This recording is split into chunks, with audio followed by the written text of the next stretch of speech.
समझना है। सबसे पहले हम इस मामले को इस तरीके से समझेंगे कि 65 से 70 दिन का जो अभी तक इनका प्रोटेस्ट चला था दिल्ली के सारे बॉर्डर पर, अभी तक वहां पर 100 किसान मर चुके हैं। अभी तक भी किसी किसान ने उसका जिम्मेदार ना तो किसी सरकार को बनाया, ना ही किसी प्रशासनिक अधिकारी को उसका जिम्मेदार ठहराया। लेकिन एक दिन में ये भीड़ कैसे उग्र हो गई, ये समझने योग्य बात है कि जिस तरीके से इन्हें एक दिन के परमिशन मिली थी ट्रैक्टर मार्च करने की, ये उस तरीके से कर रहे थे, ठीक ठाक से कर रहे थे। लेकिन जो ये दीप सिंधु नाम का व्यक्ति है, ये भाजपा पार्टी का गुर्गा है और सनी देओल का प्रचार गुरदासपुर में इसने किया है। मोदी का भी काफी करीबी है। ये एक सोची समझी साजिश है कि इसने किस प्रकार इस भीड़ में आकर इस भीड़ को उग्र किया और उस भीड़ को उस झंडा लगाने के लिए प्रेरित किया, और वो झंडा भी उसी ने लगाया है।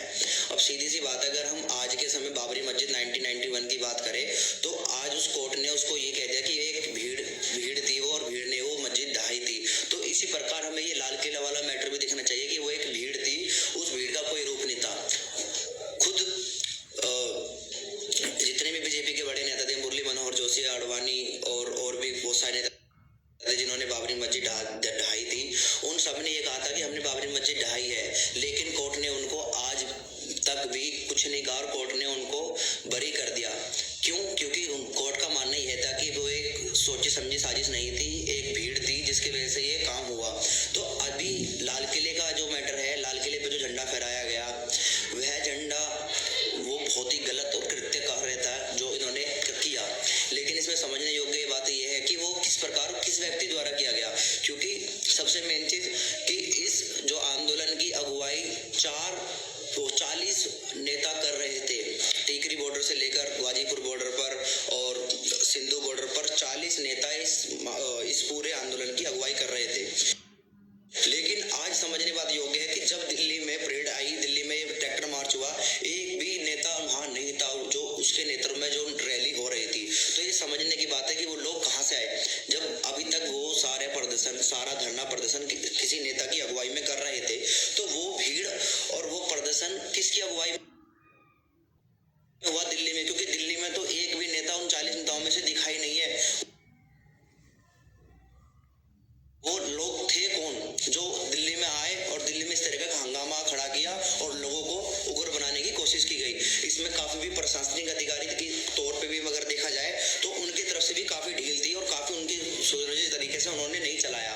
तो मैं आपको ये बताना चाहता हूँ कि उन 40 नेताओं में से एक भी नेता उस समय दिल्ली में नहीं था जिस समय वो ट्रैक्टर मार्च निकल रही थी। तो जब अब से 65 दिन पहले, 70 दिन पहले, अभी तक वह सब जितने भी धरने प्रदर्शन अनशन हो रहा था वो सिर्फ उन 40 नेताओं की अगुवाई में हो रहा था।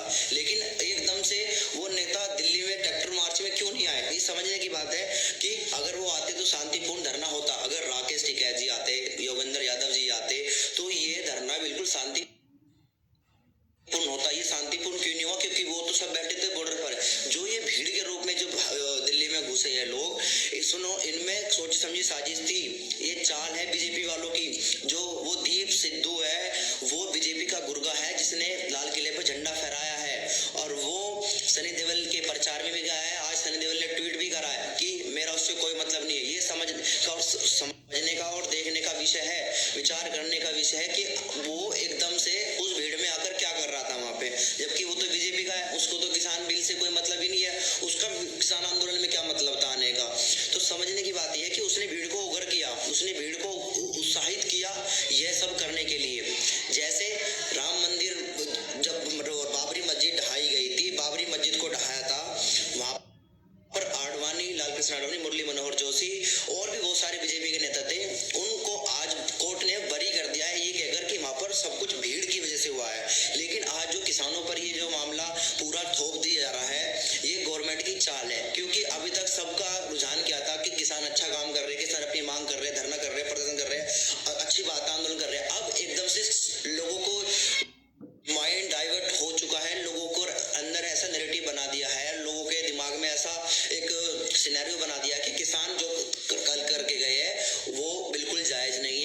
सिनेरियो इस आंदोलन का बिल्कुल ही बदल चुका है, इसका रुझान बिल्कुल बदल चुका है। यही पार्टी करती आई है हमेशा, जब भी कोई मुद्दा, जब भी कोई विषय इनको खतरे में डालता है, इस पार्टी को खतरे में डालता है, तब ये एक ऐसा मुद्दा लेकर आते हैं बीच में कि वो पूरा पलट देते हैं।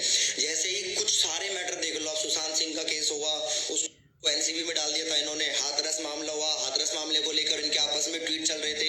ऐसे बहुत सारे मामले हुए जिन्होंने अभी तक उनका डाइवर्जन करते आए हैं। डाइवर्जन की राजनीति बहुत गंदी तरीके से खेलते हैं बीजेपी वाले, क्योंकि इनकी ये नस नस में और खून में इनकी डाइवर्जन की राजनीति जो करते हैं कि मुद्दे को भटकाना, मुद्दे से कैसे भटकाना। अभी हम सब क्या कर रहे थे, किसानों को बड़ा सम्मान दे रहे थे, किसानों को बड़ा, इस आंदोलन को बड़ा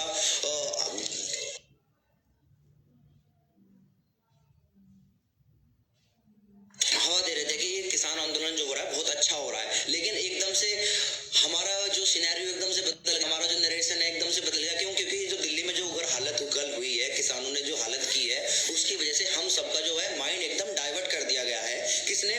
वो मीडिया ने और इस गवर्नमेंट ने। मैं अभी भी ये कह रहा हूँ और आने वाले समय में कहता रहूंगा, ये सिर्फ चाल है इन बीजेपी वालों की, इस अनशन को खराब करने की, इन अनशन को बिगाड़ने की, इस अनशन में अपने लोग घुसाकर इस अनशन को उग्र बनाने की इनकी सोची समझी साजिश है। वरना 70 दिनों से वो किसान बॉर्डर पर बैठे हुए, उनके 100 लोग मर चुके हैं। इन्होंने एक भी लोगों को, अगर किसी को आहत पहुंचाई, अगर किसी को और को भी जिम्मेदार ठहराया हो उन्होंने, तो आप बताओ कि एक भी लोगों को अगर उन्होंने जिम्मेदार ठहराया, उनके 100 लोग मर चुके हैं वहां पर। गोदी मीडिया ने अभी तक नहीं दिखाया कि 100 लोग कैसे मरे, क्यों मरे, इतनी ठंड की वजह से वहां बैठे हुए थे 65 दिनों से वो। तो अभी तक, अब दिल्ली में एक दिन में आते हैं, एक दिन में इतना बड़ा काम कर जाते हैं। अगर उन्हें करना होता वो तो 70 दिन से बैठे हैं, 70 दिन से कि नहीं क्या घुस सकते थे के अंदर वो? 70 दिन के पास उनके पास सुविधाएं नहीं थी, 70 दिन के पास उनके पास रिसोर्सेज नहीं थे घुसने के। ये एकदम से किस प्रकार घुसे? ये शांतिपूर्ण ट्रैक्टर मार्च था। इस मार्च को खराब करने के लिए बीजेपी की सोची समझी साजिश थी और इसमें उन्हें घुसकर अपने लोग सागर इस मार्च को, इस ट्रैक्टर मार्च को उग्र किया है। ये आपको बात माननी पड़ेगी, क्योंकि 70 दिन से किसान बैठे हुए थे वहां पर। उन्होंने कभी भी किसी एक पर्सनल व्यक्ति को आहत नहीं पहुंचाई है। सभी लोग इनका सम्मान कर रहे थे, सभी लोग इन पे फूल बरसा रहे थे। लेकिन कल का दिन ऐसा रहा कि अब सब लोगों का माइंड एकदम डाइवर्जन हो चुका है। क्यों? क्योंकि उन्होंने इस तरह की हालत, इस तरह के अपनी जो प्रतिक्रिया है, जो अपने उसके प्रति एकदम बदल दी इन्होंने। लोग कह रहे हैं कि अपने पैरों पे खुद कुल्हाड़ी मारी किसानों ने। मैं कहता हूँ 70 दिन से किसान बैठे थे, तब ने क्यों नहीं अपने पैरों पे कुल्हाड़ी मारी? तब भी तो वो कुल्हाड़ी मार सकते थे। लेकिन ये समझने की बात ये है कि एक दिन के अंदर अंदर हुआ तो हुआ, कैसे हुआ? एक दिन के अंदर उस भीड़ को कैसे इन्होंने एकदम से उग्र बना दिया और लाल किले पर बैठ गए, वहां जाकर अपना झंडा फहरा रहे थे। वो एक सोची समझी साजिश है। वहां पर लाल किले पर जाकर एक व्यक्ति, जो ये सिद्धू नाम का व्यक्ति है, ये बीजेपी का है और इसने इस भीड़ को उत्साहित करा है। जब भीड़ होती है, आपको भीड़ की परिभाषा मालूम होना चाहिए कि जब भीड़ को एक व्यक्ति जब उसको लीडरशिप करता है, चाहे वो कुछ उग्र काम में कर रहा हो, लेकिन उसको लोग बढ़ावा देते हैं उस वक्त, क्योंकि गर्मा गर्मी में सब कुछ हो जाता है। तो मैं उसको अभी भी गर्मा गर्मी की तरीके से ही देख रहा हूँ। लेकिन बात समझने योग्य ये है कि 70 दिन से जो ये प्रोटेस्ट चल रहा था, ये आंदोलन चल रहा था, शांतिपूर्ण था बिल्कुल भी। उन्होंने दिल्ली में घुसने की ट्राई करी, लेकिन लोगों ने, सरकार ने उन्हें रोका। लेकिन जब उनके पास रिसोर्सेज थे, इनके पास इतनी ताकत थी, वो उस दिन ही घुस जाते।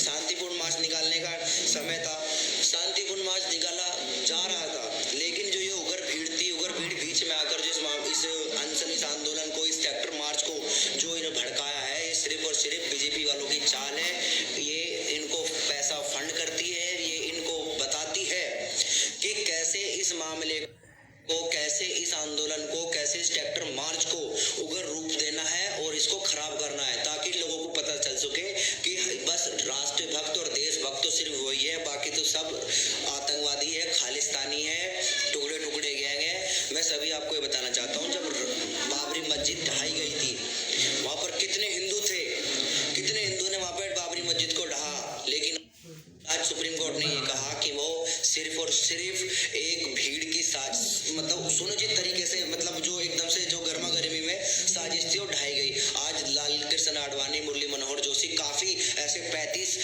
जो मेंबर्स थे जो बिल्कुल बरी कर दिया गया उनको। ऐसे ही मैं लाल किले का मुद्दा देखता हूँ, जो वो झंडा फहराया गया वो बहुत ही गलत काम था, बहुत ही कृत्य काम था, लेकिन उसके पीछे भी बहुत बड़ी साजिश थी। आपको इसको समझना होगा।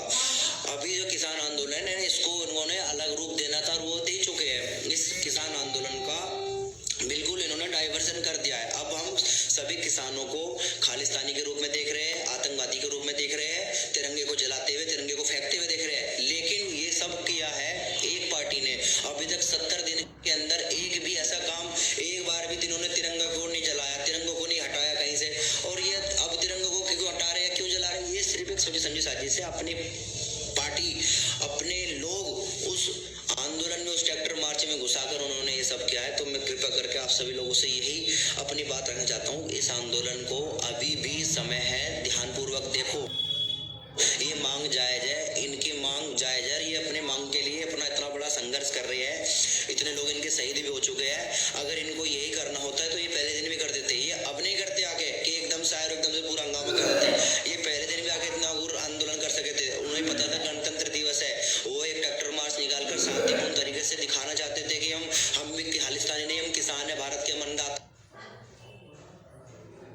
है।